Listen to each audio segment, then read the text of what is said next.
आज 8 जून को मार्केट है वो मंडे के दिन प्री मार्केट ओपन हुआ है गैप डाउन 53,800 के लेवल के आसपास मार्केट है वो यहाँ पे हमें शो हो रहा है।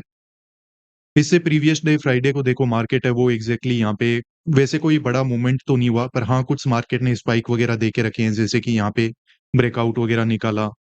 यहाँ पे मार्केट ने ब्रेकआउट को पहले एक बार ब्रेकडाउन के फेलियर में कन्वर्ट किया और उसके बाद मार्केट में कोई बड़ा मूवमेंट तो नहीं हुआ। इस तरीके से साइडवेज मूवमेंट के साथ मार्केट ने यहाँ पे एंड है वो किया हुआ है। अब देखिए इस तरीके के मार्केट में इसको थोड़ा सा जूम आउट करते हैं हम। मार्केट ऊपर निकल रहा था, यहाँ पे 54,000 के लेवल से सपोर्ट वगैरह भी था। तो यहाँ पे अगर मार्केट अब गैप डाउन ओपन हो गया तो आपको पता है कि यहाँ पे अगर किसी ने सेल किया है, यहाँ पे अगर किसी ने सेल किया है क्लोजिंग प्राइस के आसपास, तो वो लोग मार्केट में देखो प्रॉफिटेबल हो चुके हैं। और मार्केट ने देखो क्लोज होने से पहले क्या किया है कि 2 दिन का वीकेंड था, प्लस यहाँ पे अगर कोई सेल कर भी रहा था कि चलो मार्केट है वो नेगेटिव हो रहा है, तो उनको देखो 500 के लेवल का ब्रेकआउट वगैरह दे के पहले निकाल चुका है। तो यहाँ पे ऊपर बैठा हुआ सेलर है वो प्रॉफिटेबल है। 54,000 के लेवल को देख के अगर पोजिशनली यहाँ पे किसी ने बाई करके रखा था, यहाँ पे भी किसी ने अगर बाई करके रखा है कि इस जोन में आके मार्केट ऊपर जा रहा है, वो डायरेक्टली देखो अभी यहाँ पे ट्रेप हो चुके हैं। ये मार्केट अगर छोटा मोटा गैप डाउन होता ना, फिर हमें डाउट रहता कि यहाँ पे हो सकता है बाइंग हो जाए, क्योंकि मार्केट है वो बाइंग में जा रहा है। हो सकता है मार्केट सेलिंग को कंटिन्यू करे। पर इस तरीके से गैप डाउन के बाद यहाँ पे एक बात की क्लियरिटी बन चुकी है कि ये मार्केट में देखो ये सेलर प्रॉफिटेबल है, बायर ट्रेप है। यहाँ पे मार्केट में ज्यादा प्रोबेबिलिटी यही है कि जो फर्स्ट ट्रेड है वो हमें सेल साइड में ही मार्केट में आज के दिन मिलने वाला है। तो अभी देखो मार्केट ओपन हो चुका है, थोड़ा प्राइस एक्शन वगैरह पे हम नजरें रखते हैं। जैसे ही हमें एक अच्छी अपॉर्चुनिटी दिखेगी मार्केट में हम काम है वो कर लेंगे। पे देखिए मार्केट में हमें काम करना है सेल साइड में, और मार्केट है वो हमें 54,000 के लेवल के ऊपर यहाँ पे काम करते हुए मिल रहा है। तो यहाँ पे डायरेक्टली देखो सेलर को तो टारगेट बनाया नहीं जा सकता है। मार्केट थोड़ा बहुत हो सकता है यहाँ से और ऊपर निकल जाए, बट ओवरऑल यहाँ पे रिजेक्शन वगैरह है वो हमें दिखाई दे जाएगा। ऐसी कोई बात हमें दिख नहीं रही है कि जिस वजह से मार्केट यहाँ पे पूरा नीचे चला जाए। तो यहाँ पे मुझे लगता है कि हमें काम कर लेना चाहिए। थोड़ा बहुत मार्केट होल्ड करके, थोड़ा बहुत टाइम पास करके ओवरऑल मार्केट है वो यहाँ पे नेगेटिव हो जाएगा। ज्यादा दिक्कत हमें देखने को नहीं मिलेगी यहाँ पे।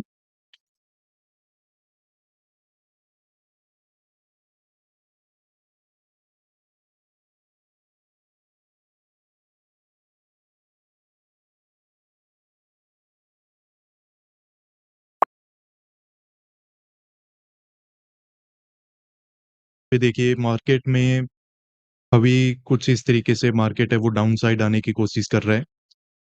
प्लस मार्केट देखो मूवमेंट कैसे कर रहा है, ऊपर जा रहा है, नीचे आता है, थोड़ा होल्ड करता है, थोड़ा रिट्रेस करता है, वापस नीचे ब्रेक डाउन कर देता है। तो जैसा हम नेगेटिव मूवमेंट है वो मार्केट में एक्सपेक्ट कर रहे थे, कुछ उसी तरीके का काम यहाँ पे मार्केट में हो रहा है। हमारा जो पोजीशन में एग्जीक्यूशन है वो काफी जल्दी हो गया था। डेफिनेटली इस तरीके के एग्जीक्यूशन के बाद हम पोजीशन यहाँ पे हैंडल कर नहीं पाएंगे। तो हमारा एसएल वगैरह मार्केट में यहाँ पे हंट हो चुका है। पर दिक्कत वो नहीं है कि मार्केट में एसएल चला गया, दिक्कत वो है कि हमने मार्केट में थोड़ा आज ओवर ट्रेडिंग कर लिया, और ओवर ट्रेडिंग की वजह से यहाँ पे लॉस वगैरह है वो भी हमारा लगभग 2 दिन के लॉस के इक्विवेलेंट हो चुका है। लगभग नहीं बोलेंगे, एग्जैक्टली 2 दिन के ही लॉस के इक्विवेलेंट है वो हो चुका है। फर्स्ट टाइम आपको पता है कि हमने एग्जीक्यूशन यहाँ कहीं पे किया था, पर मार्केट है वो देखो यहाँ से डायरेक्टली ऊपर निकल गया। तो यहाँ कहीं पे हमने एग्जिट ले लिया था 80 पॉइंट के एसएल के आसपास। फिर मार्केट देखो जब वापस यहाँ से इस तरीके से रिजेक्शन में आना स्टार्ट हुआ, क्योंकि इतना तो मतलब कॉन्फिडेंस लग रहा था कि मार्केट है वो नीचे चला जाएगा। पर जो एग्जीक्यूशन पॉइंट है वो फिर से हमारा गलत हो गया। एक बार मार्केट में हमने यहाँ कहीं पे एग्जीक्यूशन किया, और दोबारा जब मार्केट गया इस रिट्रेसमेंट में, यहाँ पे हमारा सिस्टम में लगा हुआ 60 पॉइंट का एसएल है वो मार्केट ने हंट कर दिया। तो ओवरऑल 2 एसएल है वो आज के दिन मार्केट में हमारे लग गए, और जो लॉस है वो भी काफी बड़ा है वो हमारा यहाँ पे हो गया। तो मार्केट में देखो वैसे सेल साइड में हमने काम क्यों किया था, देखो सिंपल बात है। यहाँ पे ये जो सेलर है प्रॉफिटेबल है। यहाँ कहीं पे अगर किसी ने सेल करने की कोशिश की है तो मार्केट ने देखो उसको निकाल के रखा है। In case of gap down market में यहाँ पे ये सेलर है वो प्रॉफिटेबल है, तो हम इसी के साथ रहते हुए मार्केट में यहाँ पे काम है वो कर सकते हैं। पर थोड़ा सा हमें लालच ज्यादा आया, और लालच के मारे अंधे होके हमने एग्जीक्यूशन है वो मार्केट में यहीं कहीं पे कर लिया। क्योंकि लग रहा था कि मार्केट ने एक बार जस्ट इस साइकोलॉजिकल नंबर का ब्रेकआउट वगैरह निकाला है, ज्यादा मार्केट ऊपर जा नहीं पाएगा। कहीं-कहीं से रिजेक्शन आ जाएगा। पर ये मार्केट देखो काफ़ी ज़्यादा ऊपर चला गया।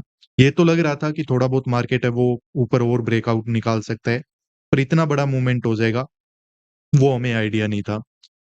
और एक देखो मार्केट में हमेशा बात को याद रखो, गलतियाँ हो जाती है हमसे, पर जिस दिन मार्केट में लॉस होना हमें, उस दिन अपनी पोज़ीशन वगैरह से जल्दी एग्ज़िट लो और दूसरा ट्रेड भी वहाँ पे मत लो। पर्सनली मेरा यही रूल है कि हमें सिर्फ़ एक ही ट्रेड लेना होता है दिन में। कभी-कभार हम अगर एक अच्छा सेटअप मिलता है तो मार्केट में एक और ट्रेड कर लेते हैं, पर वो करते उसी दिन हैं जिस दिन हमारा मार्केट में प्रॉफ़िट होता है।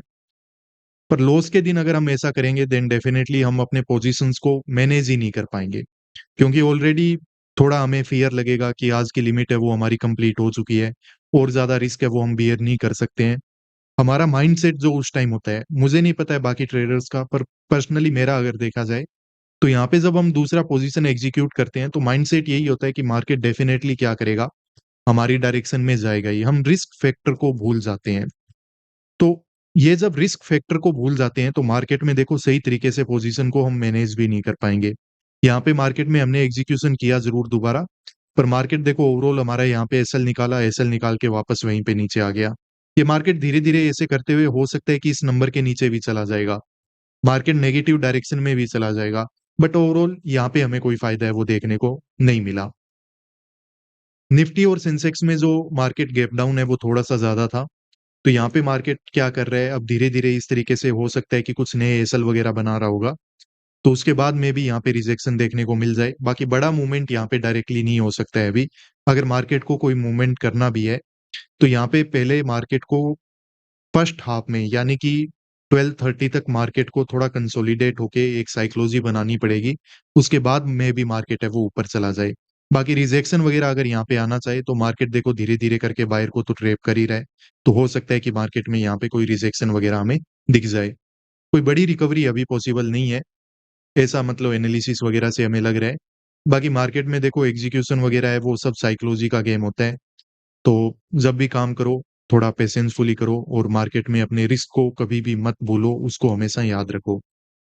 ठीक है, आज की हमारी मिस्टेक है, इससे को हम थोड़ा याद रखेंगे, आगे भी ध्यान रखेंगे कि ऐसी कोई गलती हम ना करें। कल के दिन या फिर उसके आगे के ट्रेड्स में जब एग्ज़ीक्यूशन करेंगे, तो अब हमें थोड़ा प्रिसाइज़ली ज़्यादा अटेंशन देना होगा अपने एग्ज़ीक्यूशन पे। प्लस हमें ध्यान रखना है कि जो हमारा रूल है कि अगर लूज़िंग ट्रेड है, तो सेकंड ट्रेड नहीं होगा। अगर प्रॉफ़िट बना है, कोई अच्छा सेटअप हमें लो रिस्क फैक्टर ये सॉरी लो रिस्क सेटअप अगर दिख रहा है, तो वहाँ पे एग्ज़ीक्यूशन है वो किया जा सकता है। चलिए ठीक है, आपका दिन मैं उम्मीद करता हूँ कि आपने डिसिप्लिन और अपने रूल को फ़ॉलो करते हुए काम किया होगा। मिलते हैं नेक्स्ट वीडियोज़ में। Peace out.